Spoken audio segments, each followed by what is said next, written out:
प्रशांत किशोर कितना फैक्टर होगा?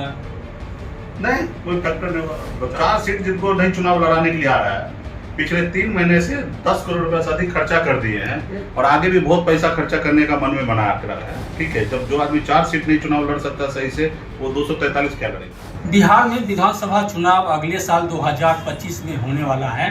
उससे पहले बिहार में राजनीतिक यात्रा चरम पर है। 2024 में ही विभिन्न दल के जो प्रमुख हैं पार्टी के, वो यात्रा कर रहे हैं। हमारे साथ वीआईपी पार्टी के प्रमुख मुकेश सहनी हैं। आप भी यात्रा निकाले हैं, विभिन्न दल के लोग यात्रा कर रहे हैं, किस रूप में? निश्चित तौर पे बिहार में जितनी भी पॉलिटिकल पार्टी है, सभी को अपनी अपनी पार्टी को मजबूती के लिए काम करना चाहिए, जनता के बीच में जाना चाहिए। और उसमें हम मानते हैं कि जनता के बीच में जाएंगे, जनता का दुख सुख को समझेंगे, उनकी समस्या को दूर करेंगे, तो निश्चित तौर पे जब हमें आवश्यकता पड़ेगा उस जनता का, तो जनता हमारे साथ खड़ा रहेगी। तो आज हम लोग निषाद आरक्षण संकल्प यात्रा 3.0 लेकर निकले हैं। सरकार बनाओ अधिकार पाओ, मतलब तीसरी बार हमारी ये यात्रा है और पूरे अपने लोगों को संगठित करने के लिए जा रहे हैं कि अधिकार के लिए आप संघर्ष कीजिए, लड़ाई लड़िए। आज से 10 साल पहले इस निषाद समाज को कौन जानता था? कोई पहचानता नहीं था, कोई पूछता नहीं था, और हमारे वोट का एक वैल्यू लगाता था, एक दारू का पौवा। ठीक है, तो ये आज हमने बिहार में ये बदलाव हुआ है। आज ऐसी स्थिति में हम आ गए हैं कि टिकट मांगते नहीं, टिकट बांटते हैं। तो ये सब समाज को जगाने से हुआ, समाज एकजुट करने से हुआ, और सभी समाज आज मजबूती से हम लोग के साथ है और मजबूती से अपना सरकार हम लोग बनाएंगे। और आने वाले समय में जो हमारे अधिकार है वो हम लोगों को देंगे, क्योंकि हमारा अधिकार जो है, जैसे आरक्षण हमें मिला हुआ है, सिर्फ लागू नहीं हुआ बिहार में। आज हमारे समाज को, निषाद समाज को, आप बंगाल में जाइए, उनको एससी का दर्जा मिला हुआ है। आप दिल्ली में चले जाइए, वहाँ एससी का दर्जा मिला हुआ है, लेकिन बिहार में नहीं मिल रहा है। ये सिर्फ सरकार जो है वो हमारा अधिकार हमको देना नहीं चाह रहे, कारण जो भी हो उनका। तो हमारा मानना है कि जो काम हम मोदी जी को कह रहे हैं करने के लिए या नीतीश जी को कह रहे हैं करने के लिए, उस जगह हम खुद स्वयं पहुंचेंगे। आप 2020 में सत्ता में बिहार में आए थे जी, आपकी पार्टी को भी तोड़ा गया, उस समय ऐसा क्यों? हाँ, तो वही है, संघर्ष हम लोग कर रहे हैं। और लोग जो बरसों से हमको गुलाम बना के रखा है, उनको अच्छा नहीं लगता है कि कोई एक लड़का जो है वो अपनी आवाज़ बुलंद कर रहे हैं, गरीब की बात कर रहे हैं। वो लोग मानते हैं कि इनका बाप दादा हमेशा गुलाम रहा, ये भी हमारे गुलामी करे। तो उनका यही था कि पार्टी विलय कीजिए, हमारे अंदर में रहिए। तो मेरा मानना है कि हम झोपड़ी में रहेंगे, लेकिन झोपड़ी का बादशाह रहेंगे, किसी के महलों में जाकर गुलामी नहीं करना। और नहीं किए थे, इसके लिए उन्होंने हमारी पार्टी को तोड़ दिया, हमको रोड पर ला दिया। जो सरकार हमने बनाया वो सरकार से हमको बाहर कर दिया। तो हमारी संघर्ष जारी है, अभी समय है, 10 महीना है। अभी गांव-गांव में जाकर अपने लोगों को जाके जागरूक कर रहे हैं, और अगला सरकार हम लोग बनाएंगे, अपने दम पे सरकार बनाएंगे। और बिहार में जो गरीब, पिछड़ा, दलित है, सभी के साथ न्याय करेंगे। और उसमें साथ साथ निषाद समाज का जो प्रमुख मांग है उस पर भी ध्यान होगा और उसको भी काम किया जाएगा उनके लिए। यात्रा को लेकर विवाद भी हो रहा है। गिरिराज सिंह स्वाभिमान यात्रा निकाले तो तेजस्वी यादव ने कल कहा है कि जो अगर मुसलमानों को आंख दिखाएंगे तो ईट से ईट बजा देंगे। गिरिराज सिंह कह रहे हैं कि हम चोरी पहन के नहीं बैठे हैं, इसको किस? देखिए, गिरिराज जी को हम क्या कहेंगे, भारतीय जनता पार्टी का नेचर और सिग्नेचर है देश में तनाव करके, देश में धर्म के ऊपर राजनीति करके, देश में लोगों को बांट कर राजनीति करने का। तो अब उनसे हम उम्मीद क्या करेंगे, चाहे वो देश के प्रधानमंत्री हो या गिरिराज जी हो।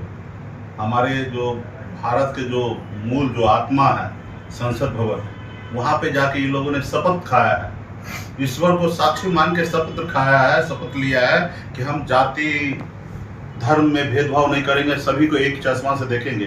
क्या ये देख रहे हैं? ये तो भगवान को नहीं मानते हैं। ये सिर्फ हिंदू कहने से काम होगा?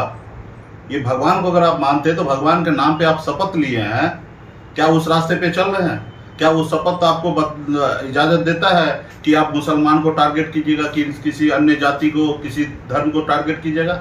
आप ऐसा काम कर रहे हैं तो आप कहीं ना कहीं आप नहीं मानते भगवान को।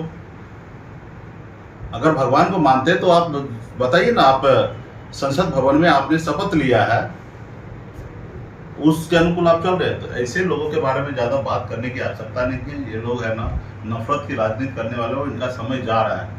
अभी हुआ ना 303 से 240 पे आया है। इस बार माननीय मुख्यमंत्री नीतीश जी, चंद्रबाबू नायडू जी, या उड़ीसा में पटनायक जी, अगर इन लोगों का अगर सही से तालमेल होता, ये 200 सीट नहीं आता इनको।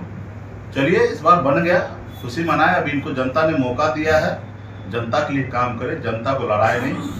ये देश स्वर्गीय अटल बिहारी वाजपेयी ने कहा था, लोग आएंगे जाएंगे, सत्ता परिवर्तन होते रहेंगे, लेकिन ये देश रहना चाहिए। ऐसे विचारधारा वाले लोग नहीं हैं। ये तो अटल जी को नहीं पहचानते, ना मानते, उनके विचार पे चलने वाले लोग हैं। हम लोग भले अटल बिहारी वाजपेयी जी के पार्टी के साथ और उनके साथ हम नहीं है, लेकिन उनके विचार को फॉलो करते हैं।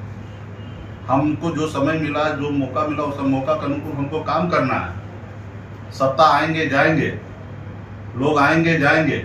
इस धरती पर अकबर बादशाह का वजूद नहीं रहा, सिकंदर का वजूद नहीं रहा, तो ये गिरिराज जी का या मुकेश्वरी का क्या वजूद रहने वाला है। हम जो काम करेंगे वही इतिहास रचेगा।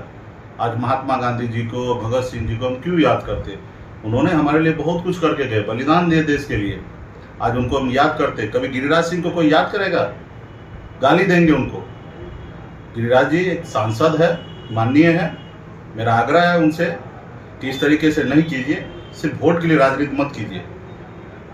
2025 से पहले 24 में 4 विधानसभा में उपचुनाव हो रहा है, सेमीफाइनल का है। इसको किस तरह देखते हैं? आपकी क्या भूमिका रहेगी इसमें? नहीं, इसमें मजबूती से हमारे इंडिया गठबंधन से प्रत्याशी वहाँ पे नाम घोषणा हुआ है, सभी का नॉमिनेशन चल रहा है और पार्टी के सभी नेता लोग लगे हुए हैं और हम लोग पूरा ताकत लगाएंगे कि इंडिया गठबंधन के प्रत्याशी जीते।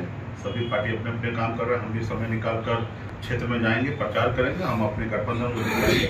मुझे पूरा विश्वास है कि जनता माननीय मुख्यमंत्री नीतीश कुमार जी से उठ चुके हैं और इस बार सफलता हम लोग को मिलेगा और रहा कि फाइनल भी हम लोग जीतेंगे।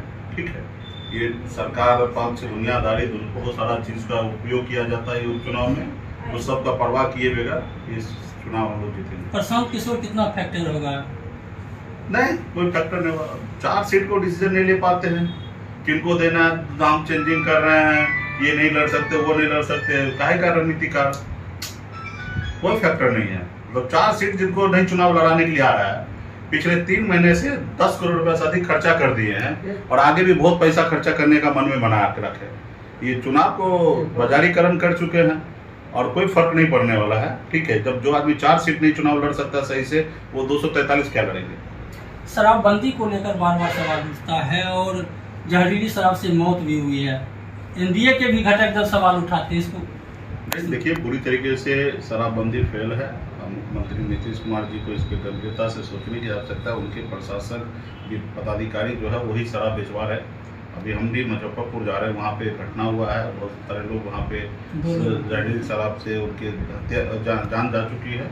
अभी वहाँ पे हम भी जा रहे हैं और ये पूरे बिहार में तकरीबन दर्जनों बार ऐसी घटना हो चुके हैं।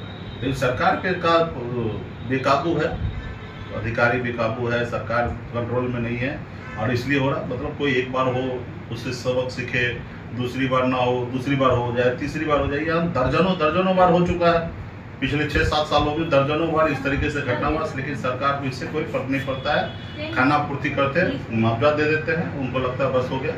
तो चुनाव में जब आएंगे मुख्यमंत्री जी तो जनता उनको पता है। निश्चित रूप से मुकेश सहनी का कहना है कि 2024 जो सेमीफाइनल है वो भी जीतेंगे और 2025 में महागठबंधन की सरकार को बनाएंगे।